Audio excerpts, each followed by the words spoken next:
2장 1절부터 7절 말씀. 제가 한 절 읽고 여러분들이 한 절 읽고 우리 교독합니다.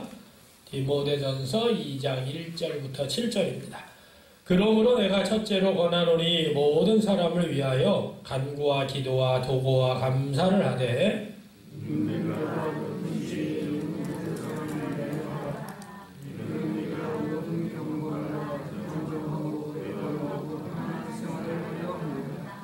이것이 우리 구주 하나님 앞에 선하고 받으실 만한 것이니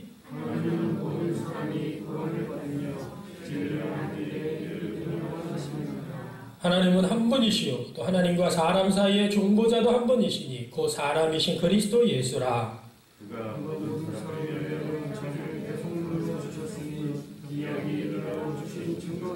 다 같이요. 이를 위하여 내가 전파하는 자와 사도로 세움을 입은 것은 참말이요 거짓말이 아니니 믿음과 진리 안에서 내가 이방인의 스승이 되었노라. 아멘.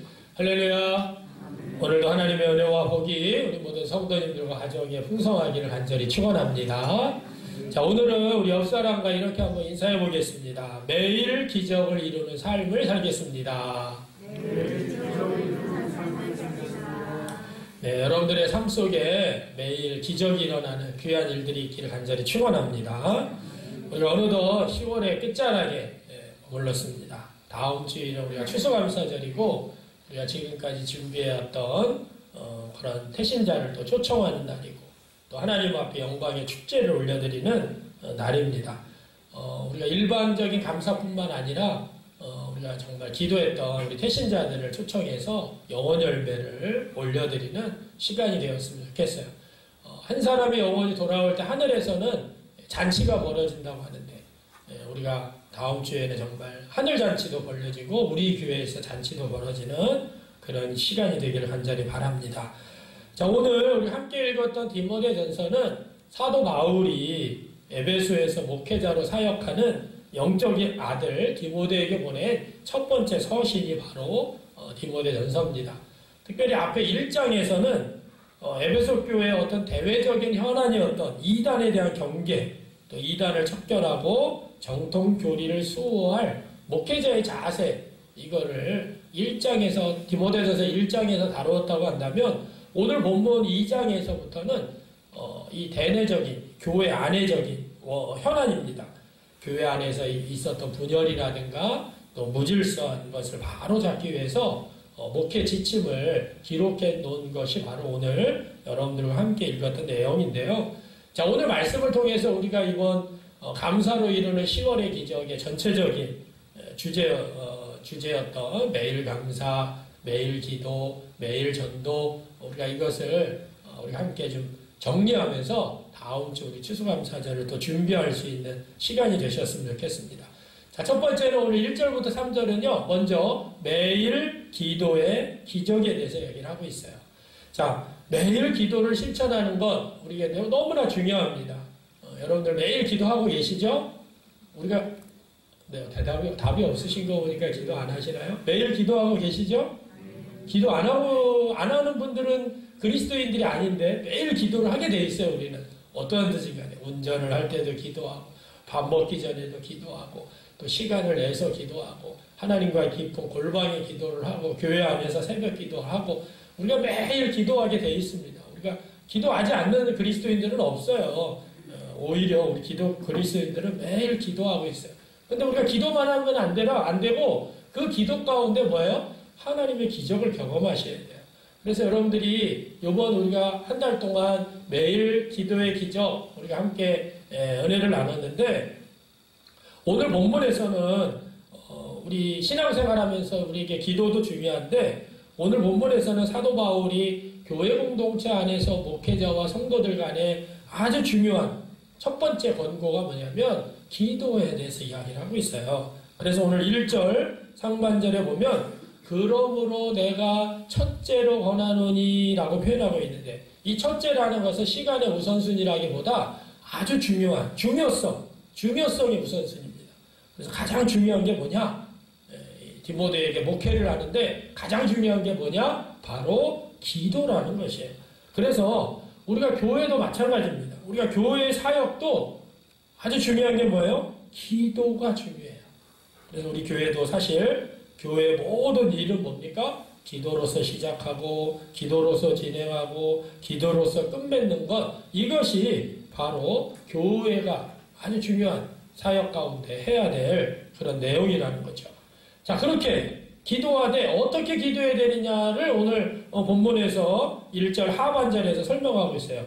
모든 사람을 위하여 기도와 간구와 기도와 도구와 감사를 하되 라고 이 기도의 4가지 방법을 설명해 주고 있습니다. 이 방법은 내용은 비슷한 것 같은데 원어상으로는 조금 달라요. 우리가 작년에 이 부분에 대해서 제가 자세하게 설교한 적이 있는데요. 다시 한번 우리 첫 번째는 간구라고 나와 있어요. request. 간구는 뭐냐면 간절히 기도하는 거죠. 긴박한 상황에서 어떤 특별한 성취를 위해서 하나님 앞에 탄원하는 것, 이것을 간구라고 합니다.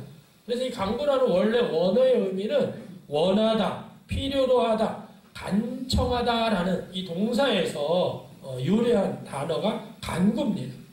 그래서 간절히 하나님 앞에 우리가 특별한 성취를 위해서 기도하는 거죠. 누군가가 암에 걸려서 아프신 분이 있다. 가족을 위해서, 우리가 누군가를 위해서 이렇게 간절히 그 병을 낫기를 위해서 기도하는 것처럼, 또 여러분들이 뭔가를 이루기 위해서 또 간절히 기도하는 것처럼, 이게 이제 간구입니다. 그래서 야고보 사도는요, 야고보서 5장 16절에 보니까 의인의 간구는 역사하는 힘이 크다라고 말씀하고 있어요. 의인의 간구, 예수 그리스도를 믿고 구원받은 성도들이 의인이 되는 건데, 그 의인들의 간절한 기도, 이것은 뭐예요? 역사하는 힘이 크다. 그래서 우리가 아주 이 간절히 기도하는 게 중요하고요. 또 베드로 사도도 베드로전서 3장 12절에 보니까 주의 눈은 의인을 향하시고 그의 귀는 의인의 간구에 기울이신다. 하나님의 눈은 의인을 향하실 뿐만 아니라 그의 귀는 의인의 간절히 기도하는 간구에 귀를 기울이신다. 그래서 주께서 의인을 귀히 여기시는데요, 그 의인의 간절한 기도를 들으신다는 거예요. 그래서 우리는 기도할 때, 우리 하나님 앞에 기도할 때 뭐예요? 우리가 정말 하나님 앞에 간절히 기도하는 거죠. 그런데 기도할 때 중요한 것은 뭐냐면 내 뜻을 하나님 앞에 관철시키기 위해서 하는 기도가 아니라, 우리가 기도하는 것은 뭐예요? 하나님의 뜻을 발견하고 그 하나님의 뜻에 순종하는 것이에요. 자, 내가 원하는 게 있어요. 내가 원하는 것을 이걸 들어주세요 라고 기도하는 거는요, 이방의 종교의 기도예요. 기독교의 기도는 내가 간절히 구하고 있는 기도가 있는데 내가 원하는 소원이 있어요. 근데 소원을 간절히 기도해. 간절히 세게 기도하는 거는 이방적인 기도고, 우리가 기도하는 건 뭐예요? 간절히 기도하지만 그 기도 가운데 뭐예요? 하나님의 뜻이 무엇인지를 발견하고 하나님의 뜻에 순종하기 위해서 우리가 기도하는 거예요.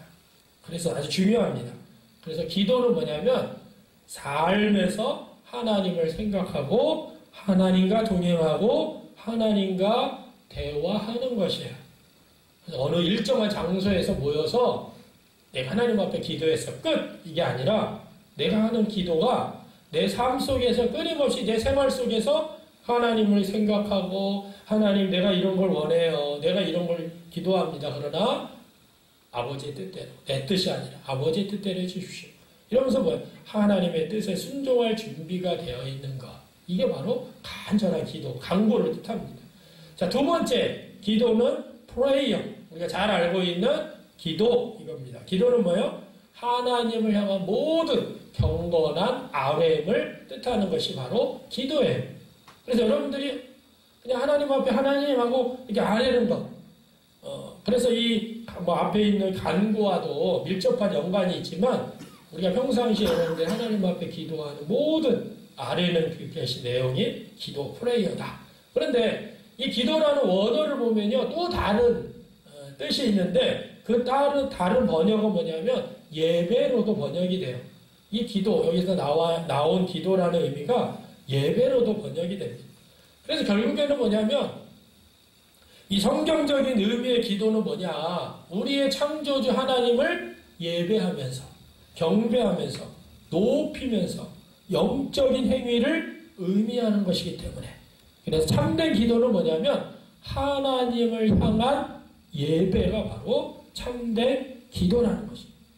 하나님께서 내게 뭔가를 해주시기를 간절히 구하는 그런 기도가 아니라 내가 하나님을 찬양하고 하나님을 기뻐하고 하나님의 뜻에 순종하고 하나님의 뜻이 무엇인지 굴복하는 그 믿음을 고백하는 기도를 들을 때 그게 바로 진정한 우리의 기도라는 것이에요.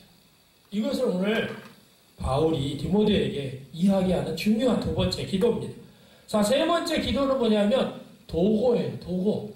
자, 도고는 좀 어려운 단어인데 접근, 인터뷰, 사회적 교제 이런 개념으로 사용되는데 본문에서는 중보기도를 뜻합니다. 우리가 중보기도 해주십시오. 우리가 이렇게 이야기를 하죠. 나 혼자 기도하는 게 아니라 내 기도 제목을 갖추고 같이 기도해 주십시오.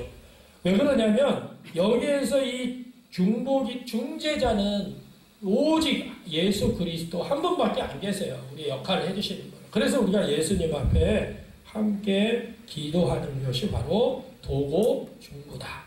하나님과의 임재를 구하고 그분과의 대화를, 친밀한 대화를 나누고 우리의 필요와 우리의 것들을 아뢰는 것이 바로 중보기도, 도고입니다. 그래서 사실은 뭐예요? 우리가 하나님 앞에 직접적으로 하나님 앞에 이거 해주세요, 저거 해주세요. 뭐 우리는 잘 모르잖아요. 그런데 우리는 예수 그리스도, 유일한 중보자이신 예수 그리스도를 통하여서 우리가 하나님 앞에 기대하고 또 그분을 통해서 기적을 기대하는 기도가 바로 도고의 기도입니다. 그래서 이 도고의 기도, 그리고 마지막 네 번째 기도는 뭐냐면 감사 기도예요. 감사는 뭡니까? 하나님의 은총에 대한 감사의 기도를 드리는 거죠. 우리 감사 기도는 사실은 모든 기도의 기본 요소입니다. 우리 하나님 앞에 빚지고 있는 빚진 자로서 우리가 그것을 기억하면 우리가 감사하지 않을 수가 없다는 거죠. 그러니까 우리가 이번 감사 축제를 하면서도 매일 기도, 이것을 왜 실천했습니까? 우리 성도들에게요, 이 기도는 우리에게 주어진 놀라운 특권이에요. 할렐루야. 여러분, 기도라는 것은 우리가 의무적으로 하는 게 아니라 하나님의 자녀로 우리에게 주어진 놀라운 특권이 바로 기도예요. 우리가 어떻게 하나님과 대화할 수가 있어요? 우리 인간이, 우리같이 죄 많은 사람이 어떻게 하나님과 대화를 하고 내가 하나님 앞에 아뢰고 하나님의 음성을 듣고 하나님의 뜻을 발견하고 우리가 어떻게 해요? 못해요. 그런데 예수 그리스도 중보자를 통해서 하나님 앞에 감사하며 나아갈 수 있는 기도를 우리에게 허락해 주셨다는 거예요. 그래서 여러분들이 매일 기도하는 기도에는 이 아주 중요한 네 가지를 통해서 우리가 하나님 앞에 기도한다는 것입니다. 그래서 여러분들이 간구와 기도와 도고와 감사 기도를 통해서 정말 여러분들의 삶 속에 매일 기도의 기적이 일어나는 귀한 은혜가 있기를 주님의 이름으로 축복합니다. 자, 두 번째는 매일 전도의 기적이에요. 오늘 4절부터 7절에 보면 우리는 하나님을 믿기 때문에 누구의 백성입니까? 하나님 나라의 백성이죠. 하나님의 백성이에요. 그렇다면 하나님 나라 백성의 특징은 뭐냐면 하나님의 뜻이 무엇인지를 알아야 되잖아요. 하나님의 소원이 무엇인지를 알아야 되잖아요. 하나님의 뜻이 무엇이고 하나님이 원하신 일이 무엇일까? 우리가 너무 많죠, 사실은. 그런데 오늘 바울은 이 디모데에게 하나님이 원하시는 게 무엇인지를 아주 명확하게 오늘 4절 말씀에 기록하고 있어요. 이거는 다 같이 한번 읽어볼까요? 하나님은 시작. 하나님은 모든 사람이 원하며 주를 아는 데 이르기를 원하시니라. 아멘. 하나님은 원하시느니라. 뭘 원한다고요? 모든 사람이 어떻게 된다고요? 구원을 받으며 또 진리를 아는 데 이르기를 원하신다. 하나님의 소원은 모든 사람들이 구원받는 것이에요. 진리를 아는 데 이르는 것이에요. 그래서 우리가 예수님이 이 땅에 왜 오셨을까요? 그 오신 목적, 그것만 알아도 우리는 인류를 구원하기 위해서, 이 세상에 있는 사람들을 다 구원하시기 위해서 이 땅에 오셨어요. 예수님을 통해서 구원받을 때 하나님이 가장 기뻐하시고 하나님이 원하시는 거예요. 예수님도 요한복음 10장 10절 너무나 잘 알죠? 내가 온 것은 양으로 생명을 얻게 하고 더 풍성히 얻게 하려는 것입니다. 양으로 우리가 생명을 얻는다는 것은 구원을 받는다는 뜻이에요. 예수님이 이 땅에 왜 오셨습니까? 우리가 구원을 받아서 영원한 생명을 소유하게 되고 소유하는 데서 끝나는 것이 아니라 우리의 삶이 더 풍성히 얻게 하려고 오셨다. 이게 뭐예요? 예수님이 이 땅에 오신 목적이고 하나님이 예수님을 보내신 목적이고 하나님이 가장 원하시는 일이 뭐냐? 바로 생명을 얻는 구원 그리고 풍성한 삶을 살게 하는 거예요. 자, 그런데 너무나 감사한 건 뭐예요? 여러분들과 제가 이미 하나님의 은혜로 구원을 받았습니다. 구원을 받았습니까? 구원을 받았어요. 얼마나 감사해요. 그럼 우리가 할 일은 뭡니까? 하나님이 가장 좋아하시는 일을 하셔야죠. 하나님이 원하시는 일을 하셔야죠. 그게 바로 뭐냐면 매일 전도라는 것이에요. 여러분 우리가 매일 전도라고 그래서 밖에 나가서 막 전도지를 주면서 예수 믿어야 됩니다. 예수 믿으면 구원받고 뭐 천국에 갑니다. 뭐 이렇게 할 수도 있어요. 그런데 매일 전도는 뭐냐면 우리의 태신자들을 위해서 우리가 기도하고 우리의 태신자들을 위해서 전화하고 우리의 태신자들을 만나고 우리의 태신자들을 격려하고 우리의 태신자들을 위로하고 우리의 태신자들에게 복음을 전하고 이런 게 뭐냐면 사실은 매일 전도예요. 우리가 전도라는 걸 자꾸 밖에 나가서 막 노방전도하는 것만 생각하는 게 아니라 여러분들이 매일 태신자를 향하여서 아버지의 마음을 품고 잃어버린 영혼들에 대한 하나님의 긍휼의 마음을 품고 계속해서 나가는 것. 그게 바로 매일 전도를 뜻합니다. 자, 그래서 우리가 이렇게 하나님의 소원을 들려드리기 위해서 우리가 최선을 다해서 하는데 우리가 개인적으로 하다 보면 힘들죠. 잘 안 되죠. 그래서 우리가 1년에 한 번씩 이렇게 새생명 태신자 전도축제 이렇게 날짜를 정해놓고 10월 30일 날 우리 추수감사절인데 그날 추수감사 예배만 드리는 게 아니라 우리의 영혼 열매를 하나님 앞에 올려드리면서 감사합시다. 그래서 우리가 날짜를 정해놓고 집중적으로 함께 하는 것이에요. 일주일 남았죠. 이것은 하나님의 소원이고 하나님의 기뻐하시는 일입니다. 여러분들이 함께 열심히 동참해 주셔서 매일 전도를 통해서 하나님을 기쁘시게 또 영혼 열매를 통해서 하나님 앞에 감격의 예배를 드릴 수 있는 우리 추수감사절이 되기를 주님의 이름으로 간절히 축원합니다. 자, 마지막으로 우리 세 번째는요. 매일 감사의 기적인데 이 말씀은 골로새서 2장 6절 7절 우리 한번 잠깐 읽어보겠습니다. 우리 이거 읽진 않았으니까 자, 그러므로 시작 그러므로 너희가 그리스도 예수를 주로 받았으니 그 안에서 행하되 그 안에 뿌리를 박으며 세움을 받아 교훈을 받은 대로 믿음에 굳게 서서 감사함을 넘치게 하라. 아멘. 자, 오늘 이 말씀 골로새서 2장 6절 7절을 통해서 또한 여러분들의 삶 속에 매일 감사의 기적이 일어나길 간절히 바랍니다. 매일 감사의 기적이 일어나는 게 오늘 성경에 보니까 뭐라고 표현했냐면 첫 번째는 그리스도 예수를 주로 받았으니 감사해야 된다는 거예요. 자, 6절 말씀에 그러므로 너희가 그리스도 예수를 주로 받았으니 그 안에서 행하되 예수님을 그리스도 구원자이신 메시아이신 예수님을 주인으로 받아들였다. 그래서 그 안에서 행해라 그러는데요. 자, 여기서 그리스도 예수를 주로 받았다는 의미가 뭐예요? 바로 예수 그리스도를 내 인생의 주인으로 영접했다라는 거예요. 그래서 예수님이 나의 주인이시구나. 예수님이 나의 구원자이시구나. 내 인생을 책임져 주실 분이 바로 예수님이시구나. 내 힘의 모든 원천은 바로 예수님이시구나. 그리스도에게로 나오는구나. 그래서 그것 자체가 바로 우리에게는 뭐냐면 첫 번째로 감사해야 될 것이에요. 여러분들이 다른 돌이나 태양이나 저 어떤 나라에서는 무슨 벌레를 숭상하고 소를 숭상하고 소가 하나님이에요. 하나님 소를 숭상하고 벌레를 숭상하고 달과 해를 숭상하고 돌로 이렇게 만들어 놓고 돌에다가 절하고 그러는데 우리는 뭐예요? 온 천지 만물을 창조하신 그 하나님을 나의 주인으로 받아들여요.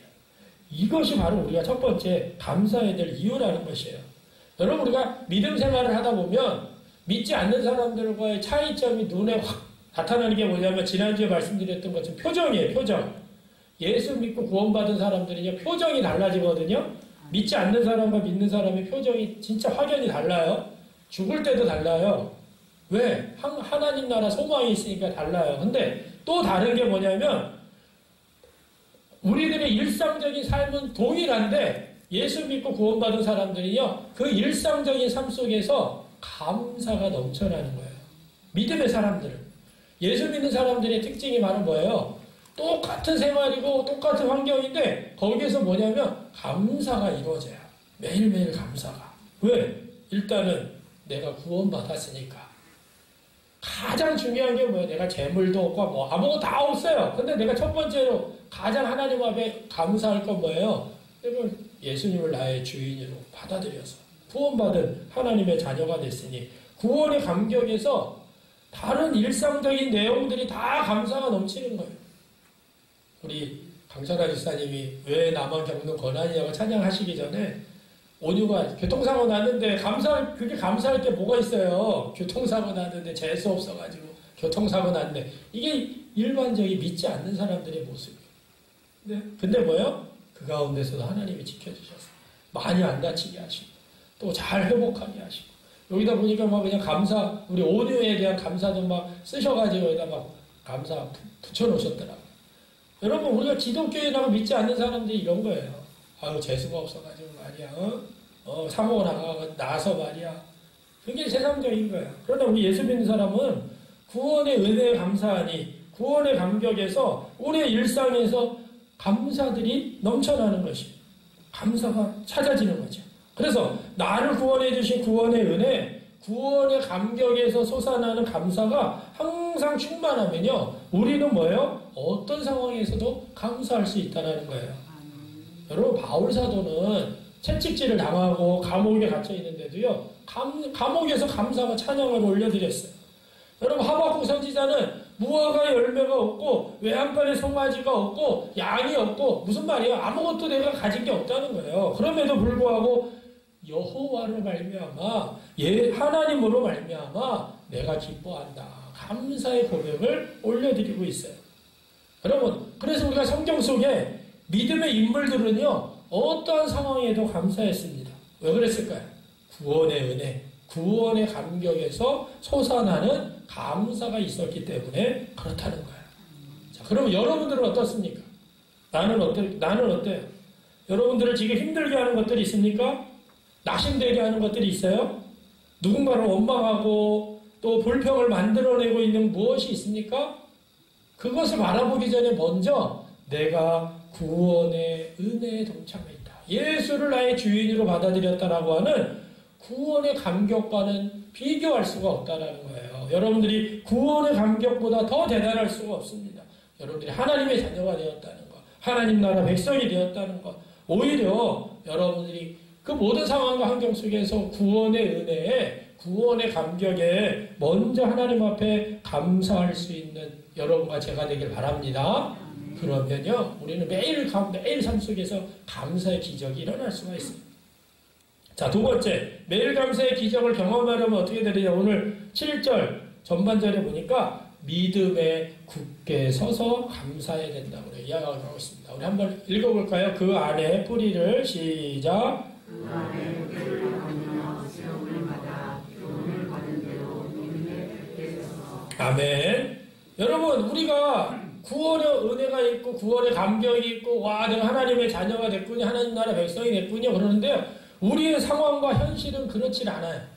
현실은 아무것도 변하지 않아요. 왜? 특별히 현실은, 상황은 오히려 우리의 감사를 뺏어갑니다. 우리로 하여금 감사보다는 불평과 원망을 하는 낙심케 되는 일들이 더 많아요. 그게 우리 현실이에요. 그런데 감사하는 신앙으로 하나님께 영광을 돌리는 비결이 뭐예요? 그 안에 뿌리를 박으며 세움을 받아 교훈을 받은 대로 믿음에 굳게 서서. 먼저 뭐라고 그랬어요? 예수님 안에 뿌리를 박는 거예요. 할렐루야. 예수님 안에 뿌리를 박는다는 건 무슨 말이에요? 믿음의 뿌리가 깊다라는 뜻이에요. 믿음의 뿌리가 깊다. 자, 믿음의 뿌리가 깊다는 말은 무슨 말이에요?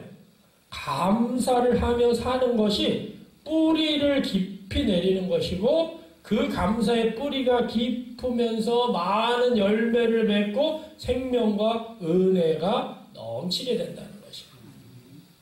여러분, 우리가 구원의 은혜 있고 구원의 감격이 있는데 막 흔들리는 사람이 있어요. 그럼 왜 그러냐? 우리가 다 그냥 평상시에 그래요. 저 사람은 믿음이 아직 연약해서 그래. 믿음이 아직 애기라서 그래. 이렇게 얘기를 하잖아요. 그 이유가 뭐냐면 뿌리가 깊질 않아서 그래요. 예수님 안에 뿌리를 박아야 된다는 거예요. 자, 감사하는 사람은요, 성숙한 사람이에요. 성숙한 믿음의 표현입니다. 그래서 감사는 영적으로 깨어있는 분들이 주로 감사가 넘쳐나요. 그래서 우리가 중요한 게 뭐냐? 예수님 안에 뿌리를 박는다. 믿음의 뿌리를 박아야지만 어떤 현상과 사실, 환경, 이런 것들에 대해서 우리가 불평하거나 원망하거나 좌절하거나 포기하거나 낙심하지 않게 오히려 감사한다는 거예요. 아주 중요하죠? 자, 그러면 또 뭐라고 그랬어요? 교훈을 받은 대로 믿음에 굳게 서서. 자, 믿음에 굳게 선다는 말씀은 뭐냐면 믿음을 굳게 붙잡는다는 거예요. 자, 뿌리를 박았어요. 끝나서는 안 돼요. 그 다음에 뭐 해야 된다고요? 믿음을 굳게 붙잡아야 돼요. 그래야 감사를 잃지 않고 매일 감사의 기적이 일어납니다. 근데 우리는요, 습관적으로 실패, 좌절감, 우울한 기분, 불평, 원망, 이런 것들을 붙잡을 때가 많아요. 무심코 붙잡아요, 그걸. 무심코. 그래서 자기가 그걸 붙잡고 왜 그랬는지, 왜 자기 삶이 왜 이렇게 항상 좌절감이 오는지, 왜 자꾸 우울한지 잘 모르겠대요. 자기가 항상 불평하고 원망하면서도 마치 그것이, 이 불평과 원망이 당당하게 그냥 내뱉고 막 쏟는 거예요. 근데 왜 그럴까? 그 사람이 그것들을 붙들고 있기 때문에 그래요. 그런 원망의 것들을 붙들고 있기 때문에 무심코 나도 모르는 사이에 붙잡으면 안 된다는 거예요. 우리는 뭘 붙잡아야 되느냐? 믿음을 굳게 붙잡아야 되는 거예요. 믿음에 굳게 서서. 자, 예를 들면 어떤 우리 교회 성도든지 누구든지 만나는 사람이 어느 사람이 저에게 상처 주는 말을 했어요. 아프게 하는 말. 그러면요, 믿음에 굳게 선 사람의 특징은 뭐냐면, 나에게 상처를 줬어? 그러면서 그 상처를 그냥 화살을 뽑아서 꺾어버리는 사람이에요. 근데 믿음에 굳게 서지 못한 사람은요, 혼자 있을 때 그거를 빼가지고 자기를 막 찔러. 쿡쿡 찔러. 아유, 그 사람이 이래서 나에게 상처를 줬나 보다. 그래서 지난번에, 그렇게 얘기한 것도 그건가? 그러면서 막 자기를 막 찔러요. 그러면서 막 괴롭고 아프대. 왜 나만 이렇게 상처를 주고 찔러? 여러분, 그거를 여러분들이 붙잡아서 그런 거예요. 붙잡아서. 우리는 무엇을 붙잡아야 되느냐? 믿음을 굳게 붙잡아야 돼요. 할렐루야. 믿음을 붙잡는다는 말은 무슨 말이냐? 오늘 성경에 보니까 뭐랬어요? 교훈을 받은 대로. 그 무슨 말이에요? 하나님의 말씀을 붙잡는 거예요. 하나님의 말씀을 붙잡길 간절히 바랍니다. 하나님의 말씀에는요, 그래서 우리가 성경을 읽어야 된다, 통독해야 된다, 필사해야 된다. 왜? 하나님의 말씀에는 하나님의 약속들이 엄청 많이 담겨 있어요. 하나님의 약속이 엄청나게 숨겨져 있어요. 그래서 우리가 그래, 이 말씀을 붙들어야지. 상처를 줬어? 내가 이 말씀을 붙들고 하나님을 향하여 기도하고 찬송하며 영광을 올리면 그 상황이요, 감사가 되는 거예요. 그래서 너무나 중요합니다. 교훈을 받은데 하나님 말씀을 붙드는 거예요. 약속의 말씀. 그러면서 여러분들이 성경을 읽다가 이 말씀 평상시에는 그냥 넘어가지만 그런 상처 주는 말이나 어려움들이 왔을 때 오히려 그 약속의 말씀을 붙들고 물리치는 거예요. 그리고 또 믿음을 붙잡는다는 말은 뭐냐면 믿음의 눈으로 모든 것을 해석한다는 뜻이에요. 자, 무슨 눈으로 해석을 한다고요? 믿음의 눈으로. 할렐루야. 믿음의 눈으로 바라보면 하나님의 섭리가 보이고 소망이 보이는 것이에요. 우리 환경과 상황이 어떠하든 간에 여러분들이 믿음의 눈으로 해석하는. 여러분, 신앙은요, 해석하는 게 중요해요. 어떻게 해석하느냐? 세상적인 방식, 세상적인 경험, 세상적 다른 사람들의 조언, 이런 걸로 해석하면요, 감사가는 사라지게 되어 있어요. 그런데 믿음의 눈으로 해석하고 믿음의 눈으로 이겨나가면 그 어려운 현실들을 승리로 감사로 끌어들일 수가 있어요. 우리 성도들은 얼마나 축복받은 존재. 예수 그리스도를 주로 받아들여서 그 안에 뿌리를 내리고 그분의 말씀을 교훈을 받은 대로 하나님의 말씀을 붙잡고 온전히 세움을 받을 때 우리는 어떤 상황 속에서도 감사의 기도, 감사의 기적을 이룰 수 있게 된다는 것이에요. 그래서 여러분들이 믿음의 눈으로 사건을 보잖아요.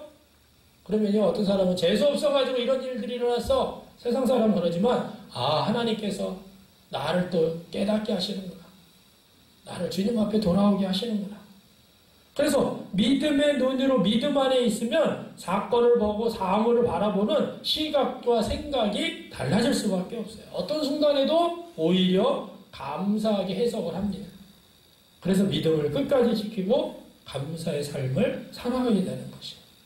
자, 마지막 세 번째는 매일 감사의 기적을 경험하려면 어떻게 해야 되느냐. 오늘 7절 후반부에 보니까 감사함을 넘치게 하라 그랬어요. 감사함을 넘치게 하라. 이 넘치게 하라는 말은 문자적으로 강물이 제방을 넘쳐 흐르는 현재 시제예요. 현재 시제. 자, 넘치게 하라는 말이 현재 시제라는 말은 뭐냐면 과거에 내가 이렇게 넘쳤어. 과거에 내가 이렇게 하나님 앞에 감사했어. 이게 아니라 현재 지금도 항상 뭐예요? 마치 제방에 물이 간당간당해서 막 넘칠 그러한 정도로 내 삶 속에서 현재 지금 감사라는 거예요. 여러분 골로새 교인들이 감사 생활에 몸에 배어 있을 정도로 현재적인 상황에서도 내적으로 흘러 넘쳐서 감사가 나타나야 된다는 것이에요. 여러분 오늘 이 말씀을 통해서 여러분들의 삶 속에서도 감사가 가득 넘쳐나시길 간절히 바랍니다.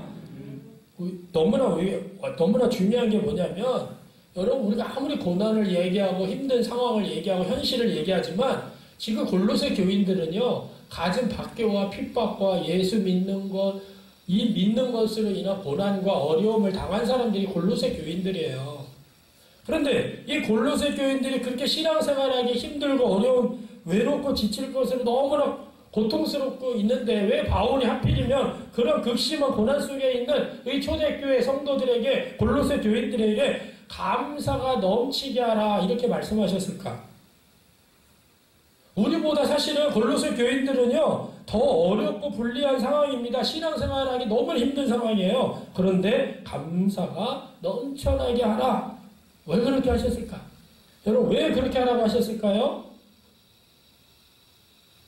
오늘 우리 찬양 가운데도 있었는데 우리의 모든 순간에 하나님이 함께 하시기 때문에 그래요. 골로새 교인들보다 우리 상황이 더 편안합니다. 여러분들 예수 믿는다고 감옥에 가보신 분 계세요? 예수 믿는다고 뭐 채찍질을 당하셨습니까? 예수 믿는다고 뭐 뺨을 맞으셨어요? 멱살을 잡히셨어요? 소금 뿌림을 당하셨어요? 뭐 예수 믿는다고 뭐 여러분들한테 뭔가 해를 나라로부터 해를 받은 적 있어요? 없어요. 그런데 골로새 교인들은요 고통 속에 있었어요. 현실 속 그런데 뭐예요? 감사함을 넘치게 해라. 왜? 모든 순간순간에 하나님이 함께 하시기 때문에 그래요. 우리가 감사하지 못하는 이유는 뭐냐면 환경 때문이 아닙니다. 지금 우리와 함께 하신 그 하나님을 믿지 못하고 만나지 못하면 우리의 원망과 감사가 원망이 불평이 되는 거예요. 지금 나와 함께 하신 하나님을 믿을 수 있고 만날 수 있는 믿음의 단계가 우리에게 필요한데 우리와 함께 하신 하나님을 여러분이 온전히 신뢰하고 그분 안에서 기쁨과 감사가 넘치시길 간절히 바랍니다. 그러면 이렇게 어떻게 하면 감사가 넘칠 수 있을까? 첫 번째는요. 감사를 우리가 습관화해야 돼요. 감사도 습관이고요. 불평도 습관이에요. 계속 불평하는 사람은요. 계속 불평해. 왜? 몸에 배어있어. 이것도 불평하고 저것도 불평하고 뭐 때문에 안 돼? 뭐 때문에 힘들어? 불평이 넘쳐나는 사람이 있어요. 여러분들이 오늘 이 말씀을 통해서 여러분들이 정말 내가 불평이 넘쳐나는 사람인지 감사가 넘쳐나는 사람인지 여러분들이 정확하게 진단을 하셔야 돼요. 그래서 왜? 감사를 자꾸 습관해야 돼요. 감사가 넘치게 해야 돼요. 매일매일 감사. 우리 밴드에다 댓글 다시는 분들 보면 저도 어느 날은 감사를 막 뭘 감사해야 되지? 뭐 이렇게 있어요. 뭐 기본적인 뭐 구원의 은혜, 감격, 뭐 하나님의 자녀로서 이런 감사 기본적인 거 말고 오늘 하루를 되돌아보면서 내가 뭘 감사해야 될까? 그러면서 내가 하루를 되돌아보면 좀 감사할 게 있더라고요. 근데 우리는 그런 일기를 쓰다 보니까 뭐예요? 감사할 거를 찾아서 감사 일기를 쓰다 보니 그래 오늘도 하나님이 나에게 이렇게 감사할 걸 주셨구나. 그게 뭐야? 습관, 내 삶의 습관이 되는 거예요. 여러분들이 감사를요, 우리가 이제 끝난다고 해서 이제 다음 주에 일주일 남았는데, 이제 뭐 끝났다. 이렇게 하지 마시고, 여러분 스스로가 감사를, 하루를 우리가 우리 이제 훈련을 받으신 분들은 아시겠죠. 아침, 점심, 저녁. 저녁에 자기 전에 하나님 앞에 기도하면서 내가 오늘 감사할 일이 뭐가 있지 하고 여러분들이 하루를 되돌아보시고, 하나님 이렇게 나에게 함께 하셨고, 하나님 이렇게 인도하셨고, 감사. 그게 뭐예요? 감사를 우리가 습관하는 거예요. 자, 두 번째는요, 많이 가진 자가 감사하는 것이 아니라 많이 깨닫는 자가 감사하더라고요. 여러분 아주 중요합니다. 모든 상황을 믿음으로 보고 믿음의 눈으로 해석하면요, 깨닫게 돼요. 깨닫게 되면 뭐예요? 가지지 않아도요, 마치 가진 자보다 더 감사하게 돼요. 감사가 흘러 넘치게 돼요.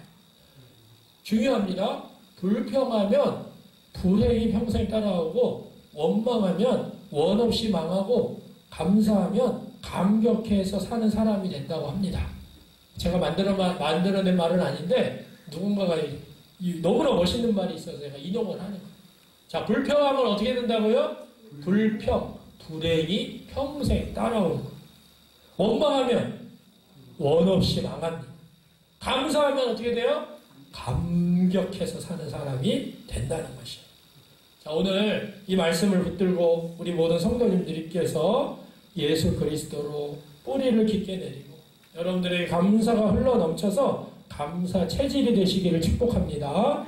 이번 추수감사 축제가 이제 일주일 남았는데 그냥 일주일 후에 끝하는 것이 아니라 여러분들의 매일의 삶 속에서 매일 감사와 매일 기도와 매일 전도를 통해서 감사도 회복하고 기도도 회복하고 영혼 구원에 앞장서서 하나님의 소원도 이루어드리는, 그래서 우리가 하나님 앞에 다음 주일에는 정말 최고의 추수감사 축제를 하나님 앞에 영광 올려드리는 그날이 되시길, 여러분들이 주인공이 되시기를 주님의 이름으로 축복합니다.